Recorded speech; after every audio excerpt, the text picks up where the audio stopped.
Yo soy afiliado a la Unión General de Trabajadores y no solamente por una cuestión de que es el sindicato hermano del Partido Socialista, sino también porque reivindico y mucho el papel de los sindicatos.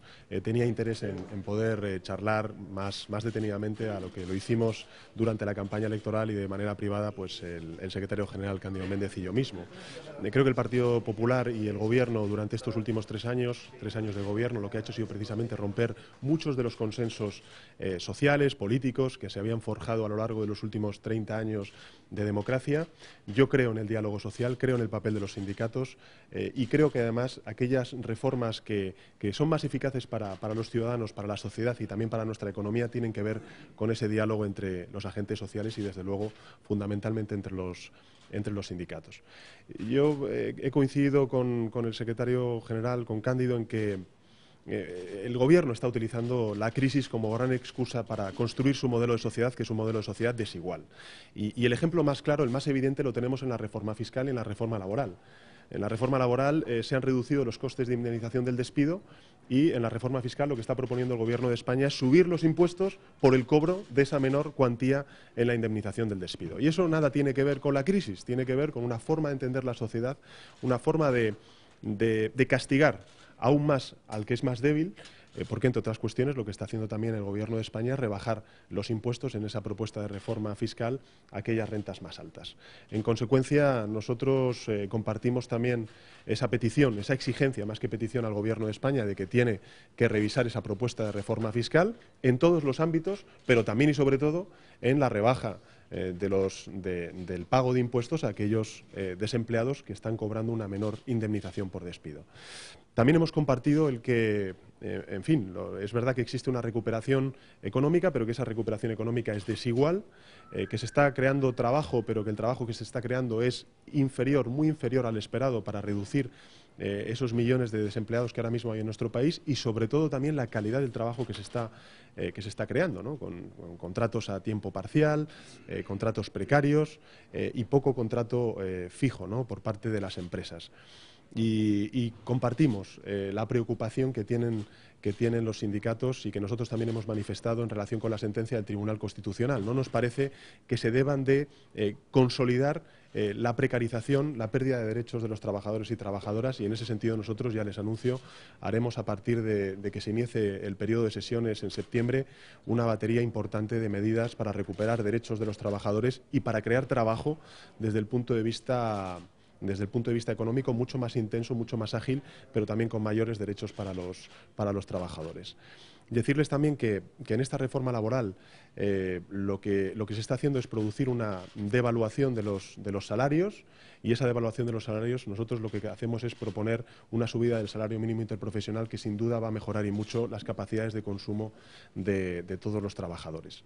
Y finalmente también apoyar la propuesta que se ha planteado por parte de los sindicatos en otras ocasiones y que nosotros también hemos hecho nuestra, de aprobar una ley de igualdad salarial en el mercado de trabajo. Ahora mismo son sobre todo las mujeres las que están viendo cómo se está devaluando y mucho sus condiciones salariales, sus condiciones laborales, y queremos también darles un especial énfasis a partir de septiembre en las propuestas que vamos a llevar a cabo en el Parlamento. Así que, bueno, estas son algunas de las cuestiones que hemos hablado. Yo insisto, vamos a tener un diálogo muy intenso y muy próximo con los sindicatos, con los agentes sociales. Quería además hacerlo en primer lugar con la Unión General de Trabajadores, sindicato al que pertenezco y que también pues es lógicamente el sindicato hermano del Partido Socialista Obrero Español. Así que, Cándido, pues a tu disposición, y seguiremos trabajando mucho y muy en contacto a partir del mes de septiembre. En primer lugar, quiero agradecerle el gesto que ha tenido con la Comisión Ejecutiva Confederal y con la Unión General de Trabajadores al plantear esta visita. Hemos tenido una conversación pues directa, cordial, que sirve para, a nivel personal, conocernos mejor, pero también ha servido para hablar de temas concretos que nos suscitan una enorme preocupación, y compartimos esa enorme preocupación. Por hablar, en primer lugar, de un tema de mucha actualidad, me refiero a la sentencia del Tribunal Constitucional respecto a la constitucionalidad de la reforma laboral. Indudablemente tenemos una gran preocupación. en el caso de la Unión General de Trabajadores, que esa preocupación la vamos a traducir en acción, en tanto en cuanto como el Comité de Derechos de la Carta Social Europea puede intervenir, pues indudablemente vamos a recurrir a los tribunales internacionales, ¿no? Pero quería hacer un matiz que creo que tiene interés.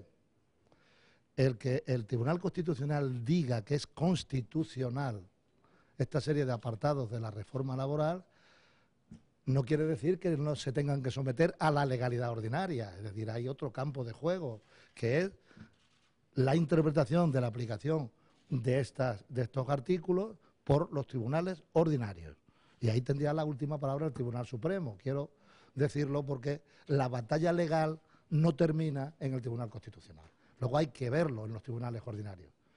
Y ahí es el Tribunal Supremo el que tendría la última palabra. Y en segundo término, como ya hay una cuestión prejudicial de un tribunal ordinario en Europa, pues evidentemente vamos también a explorar, a cometer los caminos en relación con la Carta Social Europea. Por ejemplo, respecto al contrato de emprendedores, creo que conoceréis, al menos yo os lo quiero comentar, que hay un contrato parecido que fue rechazado por las instituciones comunitarias en Grecia. Es decir, había un contrato parecido al contrato de emprendedores que se ha implantado aquí y se rechazó por parte de los